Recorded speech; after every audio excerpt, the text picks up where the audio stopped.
Well, thank you, Sheon. I would begin by saying that really I'm not worried, but I'm concerned. I'm not worried because going to court is actually a part and parcel of the democratic process in any civilized society. And as far as I'm concerned, there's actually no alternative to that. The only alternative to that is anarchy. And that's why it's important that the integrity of the judiciary itself, as well as the integrity of our electoral process, must be something that we all must continue to clamor for.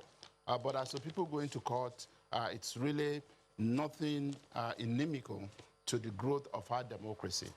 But what is important is also for the various political parties and political gladiators to respect the laws, both of the land as well as the laws as provided for in the respective constitutions of their various political parties.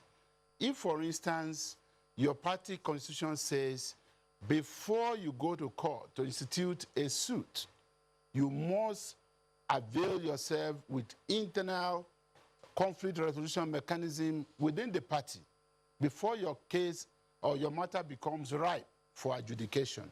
I think it's important that political gladiators avail themselves of that opportunity first. I mean, as far as I'm concerned, some of the things that happened in my own party recently will go to ascertain or to you know, buttress the fact that a lot of people will, rather than sit down and talk about things internally within the party, want to make the court of law, you know, their first place of call. And as far as I'm concerned, the decision taken by the leadership of the party and other, regardless of what anybody will say, I mean, there are as many opinions as there are people. You never will get the same opinion. But that decision a few days ago saved the judiciary from a potential embarrassment and loss of integrity, which could have been better prevented or protected if people would respect the constitution of their own party. But basically, I just want to emphasize that the court process will continue to be there for politicians or political gladiators like other members of the various other sectors of the Nigerian society Senator, to explore. What a lot of people have picked holes at is the Court of Coordinate Jurisdiction giving similar orders or different orders on a particular matter. As a lawyer and as the chair of the Judiciary Committee, that is what a lot of people are saying and asking. Are you concerned about that, and what are you probably going to do so we don't see these kind of things happen again? Well, Sheon, what is going on here right now is a part of the process of trying to ensure that it's not business as usual. And it's also trying to ensure that, again, it's not going to be a highway to nowhere. The town hall meeting that is going on is also further providing a platform for stakeholders from the various sectors to come together. A lot had been said about attempts, you know, before now to really pass the electoral bill into law, the amendment bill into law. And I know part of the reasons it did not work were because enough work was not done to bring stakeholders together. Those who would say executive arm of government never initiated an electoral bill, my own response to that would be that they didn't have to.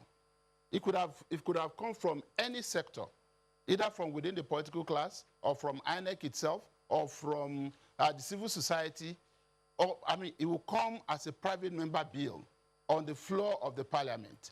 The reason we have a parliament anywhere in the world is because laws will always need to be amended based on day-to-day realities of our situations. Otherwise, we don't even need a parliament. So, and it is not necessarily for the executive to sponsor an executive bill. Senator, but when there's a bill on the floor of the House, again, there's a procedure that will ensure an inclusive participation on the part of various stakeholders. The Electoral Amendment Bill that we're talking about, trying to pass into law now for the third time, will soon be coming up for public hearing. And it will be another opportunity for Nigerians to come together, different stakeholders to come together and discuss this. But I've seen today an INEC that is so desirous of trying to ensure that it is not going to be business as usual. They have demonstrated enough seriousness. They have, of course, exhibited integrity. But you see, they also need the relevant laws that they need to be armed with as they take their day-to-day decisions. Part of the reason Mr. President refused to sign the Electoral Amendment Bill was because some clauses within the Constitution, for instance, were deemed to have taken over the duties of INEC with respect to the constitutional authority of INEC to determine the date and venue for our elections.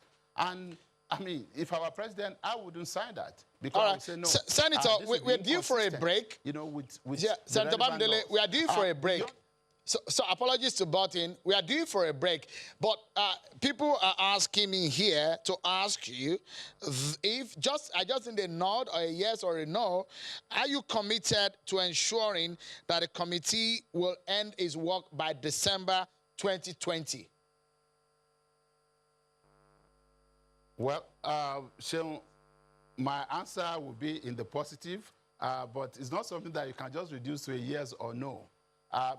Passing the electoral bill, the Electoral Amendment Bill, was one of the priorities we set for ourselves for this year, and we remain committed to that. But of course, there were some other things we also committed ourselves to. For instance, including passing the Petroleum Industry Bill, which we felt by now would have gone far. But then, of course, COVID-19 came, and it slowed down a lot of things. But if there's one thing that I will tell you we are determined to ensure that we finish before the end of the year, it is passing the Electoral Act Amendment Bill. All right.